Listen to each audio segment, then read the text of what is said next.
Hey, Pastor Mark Conforti here with another Cheerwine Chat. I grabbed a Cheerwine. How about you grab one too? It's been a while since I've done one of these videos, only because my regular church responsibilities have had me quite a bit busier in recent months.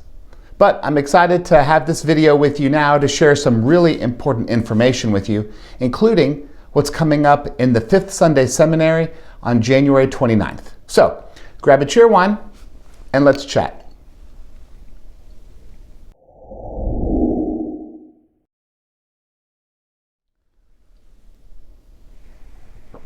Plan to be there. The 5th Sunday Seminary on January the 29th, 9:45 in the Fellowship Hall. It's an extremely important information session related to church business. Every once in a while you might hear somebody at church say, "Hey, I didn't know about that." Well, if you're watching this video, you know. And now that you know, plan to be there. And not only that, let somebody else know. Reach out to a friend so that he or she can be there too.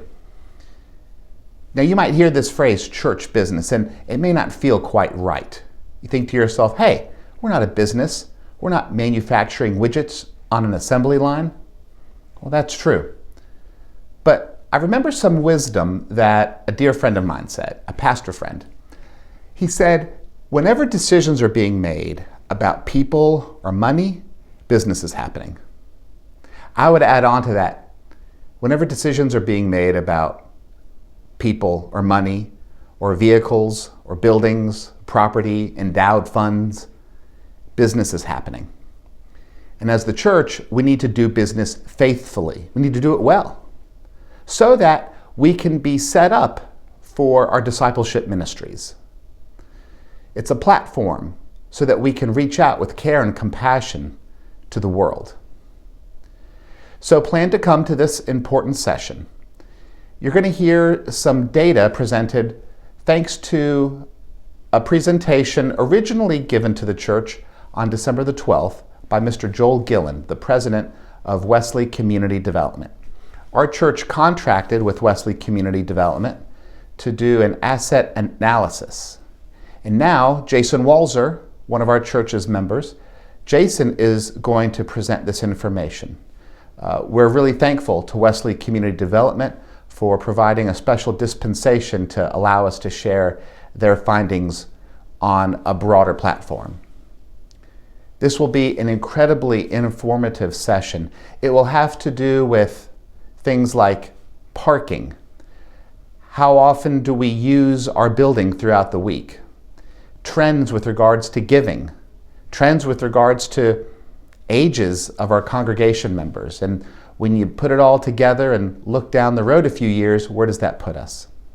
The time is now to be prayerfully considering where we are and also to imagine where we're heading. I was hoping to have this kind of conversation a few years ago. The timing was just not right for a variety of reasons.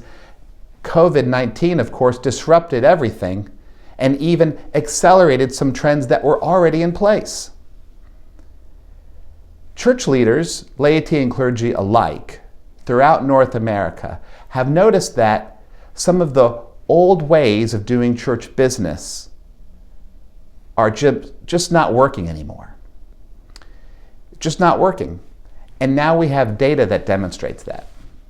So plan to be there. 5th Sunday Seminary, January the 29th, 9:45 in the Fellowship Hall. We want your input. We want your ideas. The report will be taken very seriously along with your input by a task force of church members. They will work diligently over the next several weeks to put together a comprehensive approach that will be presented to the Church Council at its March meeting. Some hefty decisions are going to be made. So plan to be there. The 5th Sunday Seminary coming up again, Sunday, January the 29th, 9:45 in the Fellowship Hall.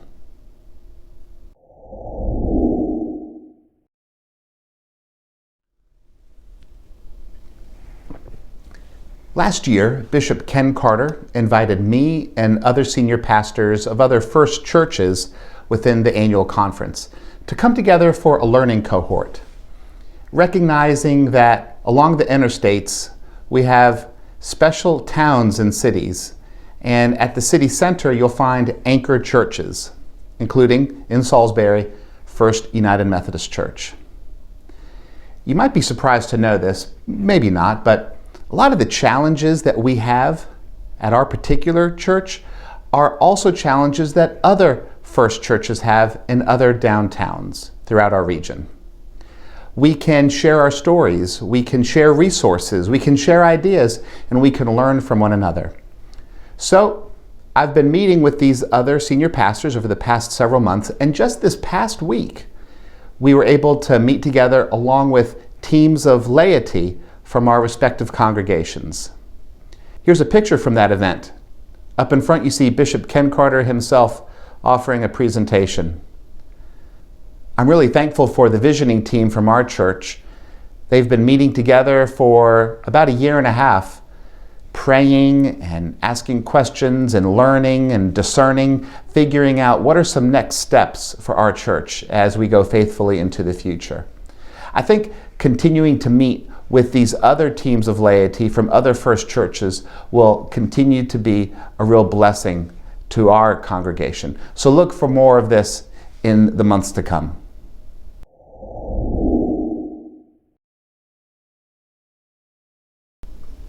I want to remind you about a ministry focus. 3 simple words you've heard before, but 3 words strung together in a way that I hope resonates in your heart, in your mind, and in your actions. Worship, grow, serve. How are you called to worship? How often do you come to worship? How often do you click on the live stream or watch a recording of worship when you've got some extra time? And when you do come to worship, what is brooding in your spirit? What are you longing to experience? My hope is that you can encounter the living God, that by the power of the Spirit, you feel connected to God, connected to one another, and reminded of who you are called to be in this world. Grow. How is God calling you to grow as a disciple? What spiritual disciplines are you taking seriously in order to help yourself to grow? Can you look back over the past year and recognize ways that the Spirit is bringing about fruit within your life? Ways that you are no longer who you used to be, but you are becoming who God wants you to be? How are you growing? And serve. How is God calling you to serve, not just within the ministry of the church, but out in the world? There are opportunities aplenty. There are so many ways that you can give of your time and your energy, your passion, your interest, for the sake of others to experience the love of God. I think if every person within the church can name for themselves how they are worshiping, how they are growing, how they are serving, then we can recognize we have a story to tell. And when you can narrate your story of Christian discipleship, that's when we can engage with other people who are not a part of the community of faith to invite them to be a part of what God is doing here. I want to remind you of a lesson I learned not too long ago when my daughter and I went to learn pottery.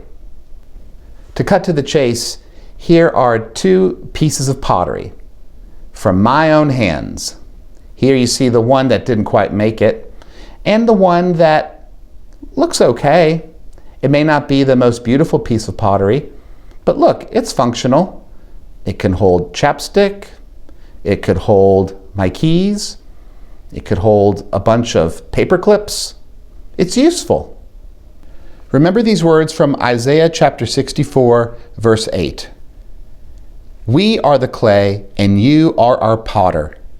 We are all the work of your hand. Think about that. We are the clay, God is the potter. And by God's loving hands, you are being shaped for usefulness in God's kingdom. Look for ways that you can worship, grow, and serve. I'm running out of Cheerwine. It's time for me to go. I would love to have the chance to meet up with you in person. Please reach out to me. Call me, email me. Let's find a time that we can meet up in person. I would love to hear more about what God is doing in your life. God bless you.